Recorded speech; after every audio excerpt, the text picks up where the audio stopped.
আসসালামু আলাইকুম, সকলকে শুভেচ্ছা জানাই। আজকের এই ভিডিওতে ইতোমধ্যে খুলনা বিশ্ববিদ্যালয়ের সকল ইউনিটের 2025-26 সেশনের ভর্তির বিজ্ঞপ্তি প্রকাশিত হয়েছে।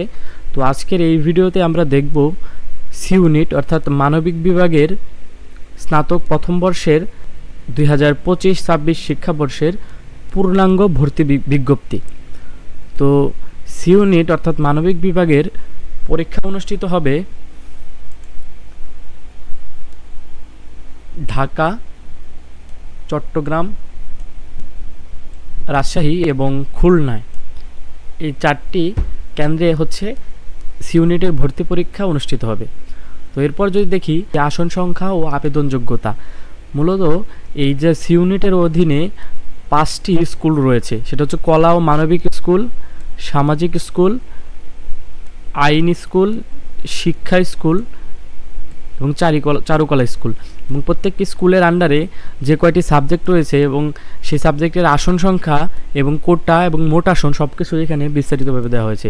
তো ইংরেজি সাবজেক্টের জন্য 43টি সিট রয়েছে এবং মুক্তিযোদ্ধা এবং উপজাতিদের জন্য একটি করে সিট অতিরিক্ত বা কোটা সংরক্ষিত আসন, যেটাকে বলে সংরক্ষিত আসন করা হয়েছে। তো এগুলো হচ্ছে আপনারা দেখে নেবেন। আর একটি বিষয় এখানে গুরুত্বপূর্ণ যে যারা বিকেএসপির স্টুডেন্ট, বাংলাদেশ ক্রীড়া শিক্ষা প্রতিষ্ঠানের স্টুডেন্ট, তাদের জন্য প্রতি স্কুলে অতিরিক্ত একটি আসন সংরক্ষিত থাকবে। এবং এই যে সংরক্ষিত আসন, এখানে যদি উপযুক্ত প্রার্থী না পাওয়া যায় তাহলে মেধাক্রম অনুযায়ী শূন্য আসন পূরণ করা হবে। ঠিক আছে, তো এই হচ্ছে এই যে কয়টি আসন, সেই আসনের বিস্তারিত। মোট আসন হচ্ছে 391টি এবং এখানে মুক্তিযোদ্ধা সন্তানদের জন্য কোটা রয়েছে 12টি এবং উপজাতিদের জন্য 12টি এবং সবগুলো মিলে মোট আসন 415টি। আচ্ছা, আবেদন যোগ্যতা, প্রার্থীকে অবশ্যই বাংলাদেশের নাগরিক হতে হবে। এইচএসসি 22-23 সালে এইচএসসি যারা দিয়েছে তারা এখানে পরীক্ষা দিতে পারবে এবং 2024 এবং 2025 সালে যারা এইচএসসি পরীক্ষা দিয়েছে তারাও এখানে পরীক্ষা দিতে পারবে। অর্থাৎ সেকেন্ড টাইম এখানে রয়েছে। যারা গত বছর যারা 2024 সালে যারা এইচএসসি দিয়েছে তারাও এখানে পরীক্ষা দিতে পারবে, 2025-এ যারা পরীক্ষা দিয়েছে তারাও এখানে পরীক্ষা দিতে পারবে। অর্থাৎ এখানে সেকেন্ড টাইম রয়েছে। আচ্ছা,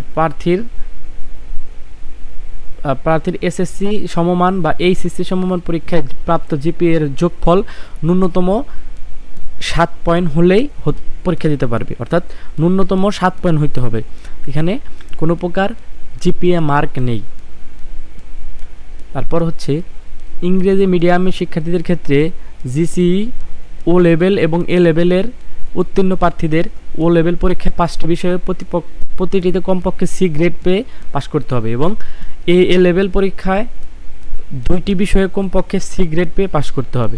এটা ছিল আবেদন যোগ্যতা। এরপর দেখি যে পরীক্ষা বিষয়ে গুরুত্বপূর্ণ নির্দেশনা। ভর্তি পরীক্ষার সময় 1 ঘন্টা 30 মিনিট, 1 ঘন্টা 30 মিনিটে মোট পরীক্ষা, অর্থাৎ 1.5 ঘন্টায় পরীক্ষা শেষ হবে। চারুকলার জন্য অতিরিক্ত 1 ঘন্টা পরীক্ষা হবে, এটা বিস্তারিত 3 নং সেকশনে দেওয়া হবে, ওখানে আমরা দেখব। তো ভর্তি পরীক্ষায় এমসিকিউ এবং লিখিত অংশ থাকবে, মাস্ট, এটা মনে রাখতে হবে। এবারও কিন্তু গত বছরের ন্যায় লিখিত অংশ থাকবে। তো এমসিকিউ অংশে প্রতিটি ভুল উত্তরের জন্য 25 নম্বর কর্তন করা হবে এবং মেধা তালিকা ও অপেক্ষমান তালিকা প্রস্তুতির ক্ষেত্রে এসএসসি সমমান ও এইচএসসি পরীক্ষার সমান পরীক্ষার জিপিএ বিবেচিত হবে না। মানে এসএসসি এবং এইচএসসি মিলে যদি 7 পয়েন্ট হয় তাহলে পরীক্ষা দেওয়া যাবে, কোনো জিপিএ মার্ক নেই। পরীক্ষার যে নাম্বার পাবে সেই নাম্বার অনুযায়ী এখানে মেধাক্রম করা হবে। এমসিকিউ অংশের জন্য থাকবে 60 মার্ক এবং লিখিত অংশের জন্য থাকবে 40 মার্ক। এবং আলাদা আলাদা করে যদি দেখি যে বাংলার জন্য থাকবে 10, মানে বাংলা 10টি এমসিকিউ থাকবে, ইংরেজি এমসিকিউ থাকবে 25 এবং সাধারণ জ্ঞান এমসিকিউ 25, অর্থাৎ 25, 25, 50 আর 10, 60 নাম্বার হচ্ছে এমসিকিউ। আর লিখিত অংশ বাংলা আর ইংরেজি, বাংলা এবং ইংরেজি লিখিত থাকবে, তার মধ্যে বাংলা থাকবে কম, ইংরেজিটা থাকবে বেশি, যেহেতু এখানে ল ডিপার্টমেন্ট আছে, ইংলিশ ডিপার্টমেন্ট আছে, এই জন্যে এখানে হচ্ছে ইংরেজিকে বেশি প্রাধান্য দেওয়া হয়েছে। আমরা উপরেও দেখি যে এমসিকিউতেও কিন্তু বাংলা মার্ক মাত্র 10 এবং লিখিত অংশে বাংলা মার্ক মাত্র 10 এবং ইংরেজি হচ্ছে 30। তো ইংরেজির জন্য একটা শক্তপোক্ত একটা প্রিপারেশন নিতে হবে। আচ্ছা, আর হচ্ছে যারা চারুকলা ইউনিটের জন্য আলাদা আবেদন করবেন তাদের জন্য হচ্ছে লিখিত অংশ থাকবে, এখানে ড্রয়িং, ডিজাইন মডিউল ও শিল্প সংস্কৃতি বিষয়ক সাধারণ জ্ঞান। ড্রয়িং অথবা মানে এখানে বিষয়টি বুঝতে হবে, অথবা ড্রয়িং করতে দিবে অথবা ডিজাইন মডিউল ও শিল্প সংস্কৃতি বিষয়ক সাধারণ জ্ঞান। এখানে তারা পরীক্ষায় শিল্প সংস্কৃতি বিষয়ক সাধারণ জ্ঞান দিতে পারে অথবা কোনো ড্রয়িং বা ডিজাইন করতে দিতে পারে। এখানে মার্ক থাকবে 50 মার্ক। আচ্ছা, এবারে দেখি ভর্তি সংক্রান্ত তারিখ ও সময়সূচি। আবেদন শুরু হবে 7 নভেম্বর 2025, অর্থাৎ এই মাসের 7 তারিখে আবেদন শুরু হবে এবং আবেদনের শেষ তারিখ হচ্ছে 27 নভেম্বর 2025 রাত 11:59 পর্যন্ত। 27 তারিখ পর্যন্ত আবেদন করা যাবে। আর ভর্তি পরীক্ষা অনুষ্ঠিত হবে 18 ডিসেম্বর ভর্তি পরীক্ষা অনুষ্ঠিত হবে সি ইউনিট, মানবিক ইউনিটের। আচ্ছা, দুপুর 1:30 থেকে বিকাল 3:30 পর্যন্ত প্রথম 30 মিনিট পরীক্ষার্থীর পরিচয় শনাক্তকরণ করা হবে।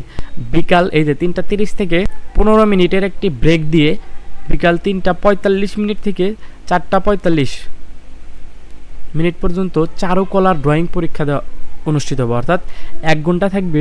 যারা চারুকলা ইউনিটে আলাদা পরীক্ষা দেবে ওই দিন বিকেলে 15 মিনিট গ্যাপ দিয়ে তাদের হচ্ছে 1 ঘন্টার একটি ড্রয়িং পরীক্ষা নেওয়া হবে যারা চারুকলা ইউনিটে আবেদন করবেন আলাদা। তারপরে হচ্ছে ফল প্রকাশ করা হবে মেধাক্রম অনুযায়ী 30 তারিখ, অর্থাৎ 30 ডিসেম্বর। ভর্তি পরীক্ষার 12 দিন পরেই ফল প্রকাশ করা হবে। আচ্ছা, তারপর অনলাইন ডিসিপ্লিনের পছন্দ, অর্থাৎ এই যে যারা হচ্ছে মেধাক্রমে যারা থাকবে, মেধা তালিকায় যারা থাকবে তারা হচ্ছে সাবজেক্ট চয়েস দিবে হচ্ছে 1 তারিখ থেকে 1/1/26, অর্থাৎ জানুয়ারির প্রথম দিন থেকে 3 তারিখ পর্যন্ত হচ্ছে যারা সাবজেক্ট চয়েস দেবে এবং চূড়ান্ত ফল প্রকাশ করা হবে যারা সাবজেক্ট চয়েসের ফল প্রকাশ করা হবে 8 জানুয়ারি 2026 এবং মেধা তালিকা থেকে ভর্তি নেওয়া হবে